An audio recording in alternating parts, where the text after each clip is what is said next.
Welcome back SPRT family kitchen. ఈరోజు మనం చేయబోయే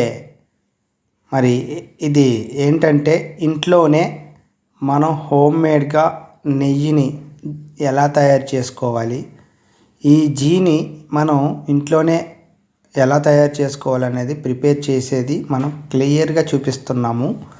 ఒక్కసారి చూడండి, ఎంత కమ్మగా ఉంటుందో, ఎంతో రుచిగా ఉంటుంది. ఎటువంటి కలుషితం కూడా కలవనటువంటి ఈ నెయ్యిని మన పిల్లలకి పెట్టడం చాలా మంచిది, చాలా ఉత్తమము కూడా.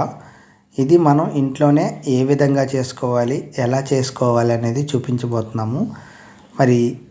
ఈ వాసన అంటే అదిరిపోతుంది. ఏదైనా స్వీట్స్ చేస్తే చాలా చాలా టేస్ట్ వస్తాయి. చూడండి, ఆ నెయ్యి ఎంత బాగుందో, నూనెలాగే ఉంటుంది. ఎంత క్లారిటీగా ఉందో చూడండి నెయ్యి. మనం బయట కొనే నెయ్యి అయితే అలా ఉండదు.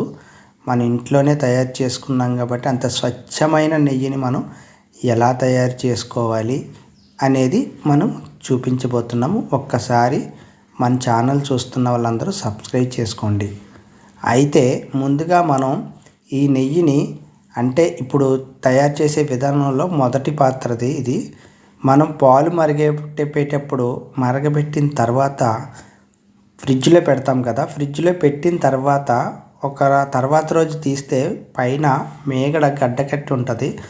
ఆ మేగడనంతా మనం 10 నుంచి 15 రోజులు కలెక్ట్ చేసి పెట్టుకున్న మేగడని ఒక వెడల్పాటి పాత్ర, అంటే కొంచెం మందంపాటి ఉన్న గిన్నె తీసుకొని దాంట్లో ఇలా బాగా చిలకాలి. అలా చిలికితే మనకి వస్తుంది. అయితే దీంట్లో కొద్దిగా ఐస్ వాటర్ లేదా ఐస్ గడ్డ ముక్కలైనా వేసి బాగా చిలకండి. మధ్యలో కొద్దిగా వాటర్ వేసుకుంటూ బాగా తిప్పితే మనకి వెన్న అనేది బయటికి వచ్చేసి వాటర్ అనేది డివైడ్ అవుతుంది. చూడండి, మనం అలా కలిపేటప్పుడు అసలు దీంట్లో చెయ్యి పెట్టాల్సిన పని లేదు, లేదా ఏదైనా కుక్కర్ వాడే పని లేదు, ఏమీ లేదు. ఓన్లీ అలా చేసుకొని వాటర్ని అంతా కూడా డివైడ్ చేసేసి బయటకు వచ్చేస్తుంది. ఈ వాటర్ని మనం తీసేయచ్చు. అయితే అలాగే ఇది ప్రిపేర్ చేసే ముందు నేను ఇంకొకటి చెప్పబోతున్నాను. ఏంటంటే మనం తీసి 15 రోజుల తర్వాత డీప్ ఫ్రిడ్జ్లో పెట్టుకుంటూ కొద్దిగా మేగడని కలెక్ట్ చేసిన తర్వాత మనం రేపు చేయబోతున్నాం అనగా ఈరోజు నైట్ తీసేసి తర్వాత రోజు మార్నింగ్ లేచిన వెంటనే కొద్దిగా పెరుగుని వేసి బాగా కలిపి వదిలేసి 2-3 గంటల తర్వాత ఈ ప్రాసెస్ అంతా మొదలు పెట్టాలి. చూడండి, అలా వాటర్ వేసుకుంటూ కలుపుకుంటూ మనం వడకట్టు పెట్టుకుంటూ వడకట్టులోంచి బయటికి వెళ్ళిపోకుండా మేగడ అనేది వడకట్టును అడ్డుగా పెట్టుకొని అలా వెనక్కి రివర్స్లో మన మేగడని అంతా వెనక్కి తీసుకుంటూ చూడండి ఎంత బాగా వచ్చిందో. చూడటానికి చాలా బాగా ఉంటుంది. మళ్ళీ కావాల్సినప్పుడు మనకి ఆ క్లారిటీ కానీ ఆ ముద్ద కానీ మనకు వచ్చేంత వరకు కూడా మనం ఏం చేస్తామంటే దాన్ని అలా చిలుకుతూ ఉండాలి. అయితే అలా చిలుకుతూ ఉన్నప్పుడు మనకి వాటర్ని తీసేస్తూ మళ్ళీ మేగడని అక్కడ వేసుకోవడం కలుపుకొని దీన్నంతా ఒక 2 పాత్రలు జస్ట్ మనకి అసలు ఎక్కువ గిన్నెలు అయిపోతాయేమో అని భయం కూడా లేకుండా సింపుల్గా చూడండి కలుపుకోవడం, వడకట్టుకోవడం తప్ప ఇంకేమి ఉండదు. అలా వడకట్టుకున్నదంతా కూడా మిగిలిందంతా కూడా మళ్ళీ వెనక్కి వేసుకొని బాగా కలుపుకోవడం. మనకి ఇంకా బాగా రావాలి, ఇంకా స్మూత్గా రావాలి వెన్న అన్నప్పుడు మనం ఏం చేస్తామంటే దాన్ని ఆఫ్ చేసేసి నెక్స్ట్ ప్రాసెస్కి వెళ్ళిపోతాం. ఈ నెక్స్ట్ ప్రాసెస్ ఏంటంటే దీన్నంతా కూడా బాగా కలిపిన తర్వాత చూడండి ఎంత వెన్న అనేది ఎలా వచ్చిందో, ఎంత క్లారిటీగా వచ్చిందో. దీన్ని ఇంకా మనం ఒకసారి కలుపుకొని మనం స్టవ్ మీద పెట్టుకొని చేసేసుకోవడమే. ముందుగా స్టవ్ వెలిగించేసాం, స్టవ్ మీద పెట్టాము.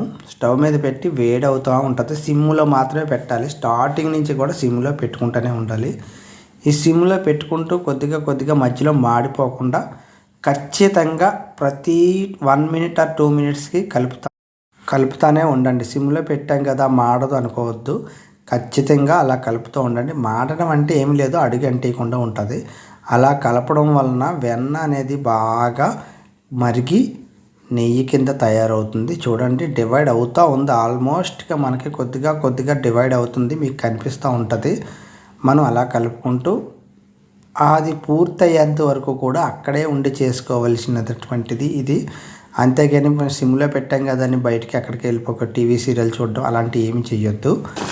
చూడండి అది అలా అలా కలుపుతూ ఉంటే ఎంత కమ్మగా స్మెల్ వస్తూ ఉంటుంది, విడిపోతూ ఉంటుంది, ముక్కలు ముక్కలుగా విడిపోయి నెయ్యి అంతా కూడా వెళ్ళిపోయి అడుగుని ఆ ముక్కలుగా ఉన్న పిండి పదార్థం లాంటిది అదంతా ఉంటే కూడా అడుగుని పట్టేసి మాడుతూ ఉంటుంది. అది గోధుమ కలర్ రంగు లేదా బంగారపు రంగు కలర్లో వస్తూ ఉంటుంది.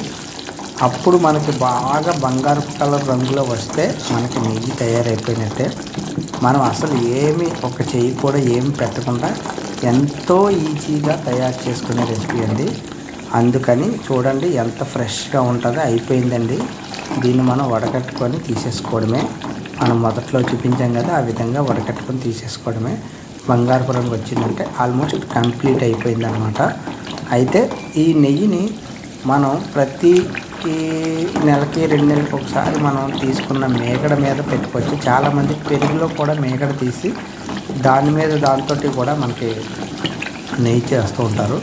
కానీ మనం ఓన్లీ పాల మీద మేగడను మాత్రమే చేస్తున్నాం. నెక్స్ట్ మన వీడియో ఎప్పుడైనా చేసేటప్పుడు పెరుగు మీద మేగడ తీసినప్పుడు కూడా ఎలా వస్తుందో ఒకసారి ట్రై చేద్దాం. మీరు వీలైతే నాకంటే ముందుగా ట్రై చేసి ఎలా వచ్చిందో కామెంట్ చేయండి.